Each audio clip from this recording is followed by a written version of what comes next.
Mali by sme mať aj taký zákon, ktorý by umožňoval homosexuálne orientovaným párom adoptovať si deti, ak áno, prečo? No, tak určite by sme taký mali mať. A v podstate by to malo byť to manželstvo, na to by sme potom už nemuseli mať zákon, pretože všetky tieto veci sú upravené alebo sú dostupné vlastne osobám, ktoré ako keby sú alebo fungujú v manželstve, čo tiež sa môžeme baviť o tom, že či aj toto je správne, ale to už by sme rozbíjali ďalší koncept. Ja by som možno ešte opravila to slovičko homosexuáli, homosexuálne orientovaný. Ja to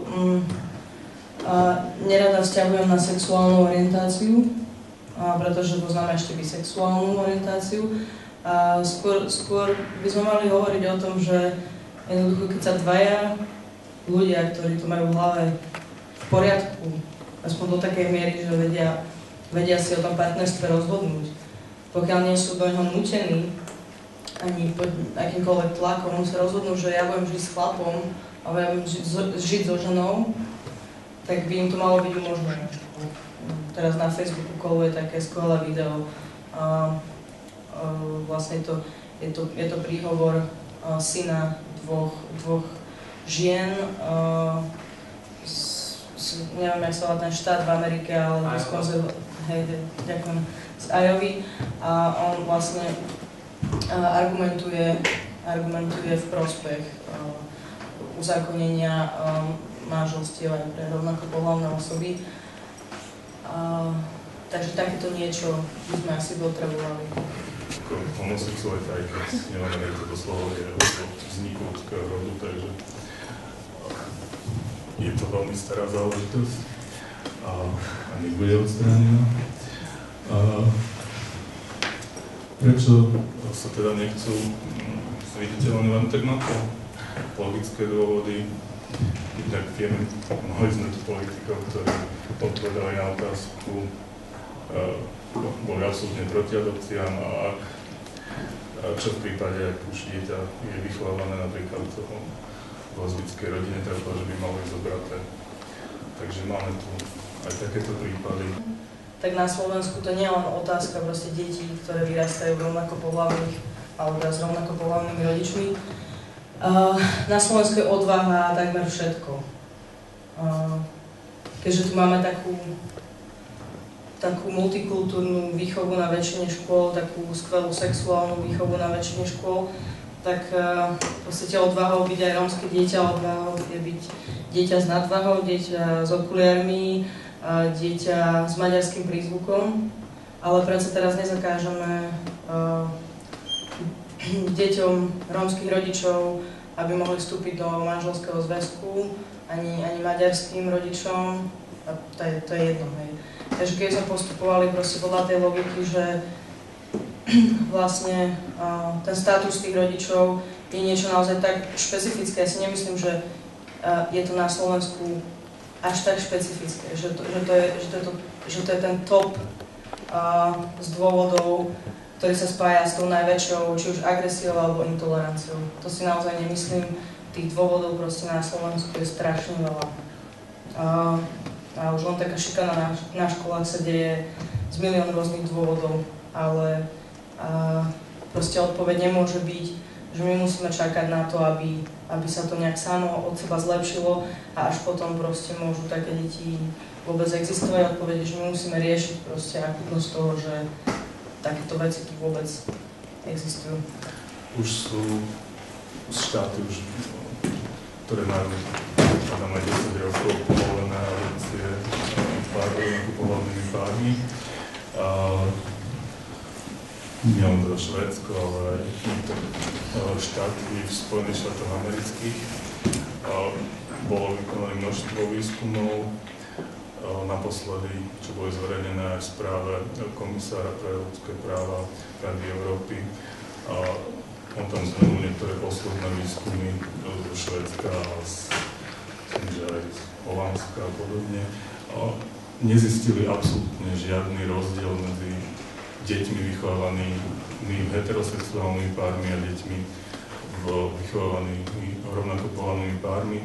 Jediný zásadný rozdiel, ktorý našli, bolo, že deti vychovávané rovnakopohlavnými pármi sú tolerantnejšie vo všeobecnosti, nielen teda vo vzťahu k inej sexuálnej orientácii, ale vo vzťahu k menšinám ako takým a celkovo taký otvorenejší prístup k životu.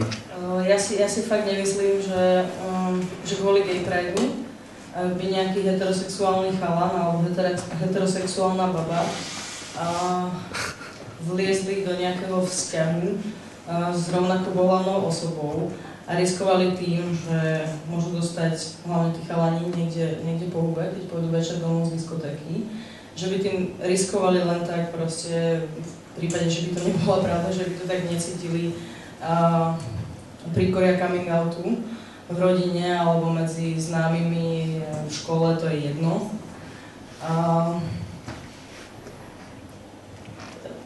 Proste pre mňa tam nie je ako keby žiadna logická spojitosť. A súvis Prideu s týmito požiadavkami, respektíve proste s legislatívnym nedostatkom, o ktorom sa bavíme celý večer, je ten, že Pride je, zdá sa, že najefektívnejší momentálny nástroj, ako tieto veci argumentovať von do spoločnosti, ako pritiahnuť médiá, ako zviditeľniť tému a otvoriť tú diskusiu, tú diskusiu, po ktorej nás všetci vyzývajú. Ale naozaj pre ľudí z LGBT komunity prísť na námestie, kde sú médiá, kde sú kamery, tak pre veľa z nich je to skutočne poď von. Pre veľa z nich je to o tom, že musia doma klamať, kam idú, že po prípade musia ja neviem, ujsť na ten Pride a riskovať, že ich v podstate, ja neviem, zaberie nejaká kamera a budú mať z toho nejaký prúser. Pre veľa z nich je to prvé verejné podujatie, na ktorom spoznávajú ďalších ľudí, ktorí patria do komunity, a pre ďalšiu veľkú časť z nich je to v podstate naozaj to zadozučinenie a nejaké prežitie toho pocitu proste spolupatričnosti komunity, hrdosti, to je jedno. Veľká väčšina z tých ľudí nám ako organizátorom po Pride po tom prvom povedala, že sme mali pochodovať. Takže si myslím, že to poď von je maximálne na mieste, ale teda priznávam, že môžu byť aj iné názory. Naše občianske združenie robí viaceré iné projekty, Pride je zrejme len ten najviditeľnejší a tým pádom ani vy o tých ďalších neviete, lebo nie sú tak medializované a v tom nám médiá moc nepomáhajú. My sme otvorili pred mesiacom prvé vlastne komunitné centrum pre LGBT komunitu, kde poskytujeme psychologické, právne, sociálne služby, a je tam komunitný priestor, knižnica, tých projektov proste robíme my viac. Takisto robí projekty Iniciatíva Inakosť. Takisto sú tu proste rôzne skupiny, ktoré združujú ako keby iné cieľové skupiny tej LGBT komunity. Sú tu gay Christians, ktorí združujú vlastne LGBT kresťanov. Stále je tu veľká ženská skupina v rozdiele lesbických, bisexuálnych žien, ešte vlastne sieti, ktoré vytvorila Hanna Fabri a lesbické združenie Muzeum. Fungoval tu medzipriestor a tie kontakty proste stále sú aktívne. Je tu turistický klub Queer Point, ktorý vlastne ponúka ľuďom priestor zase úplne iného charakteru, takého športového, alebo dá to proste zase iný uhol pohľadu. Dobre, tak skúsme to teda uzavrieť tým, čo sa dá spraviť preto, viac možno, alebo akými cestami sa chcete dopracovať, čo budete robiť v nasledujúcich dňoch, týždňoch, mesiacoch, preto, aby sa teda zmenila tá legislatíva. My sa určite budeme pýtať politických strán, ktoré momentálne, ktoré budú kandidovať v najbližších voľbách, ako sa stávajú vlastne tejto otázke a čo sú ochotní urobiť, pošleme im otázky. Budeme si predstaviť asi, čo nám odpovedajú, ale možno nás niekto prekvapí. Určite budeme tlačiť na to, respektíve ešte raz vyskúšame, aby bol vytvorený výbor pre neheterosexuálnych ľudí pod radou vlády. Ešte v tomto volebnom období? Asi nie ešte v tomto volebnom období, pretože ten názor tých, ktorí o tom rozhodujú, je nemenný, takže to by bola zbytočne vyplýtvaná energia. Rozbiehame teraz vlastne to komunitné centrum, Q-centrum, ktoré sídli v Imke na Karpatskej, takže hoci kto je tam vítaný každý deň v pracovnom čase. A samozrejme Pride 2012 a do toho ešte vzdelávacie programy pre LGBT komunitu na posilnenie vlastne našich interných kapacít.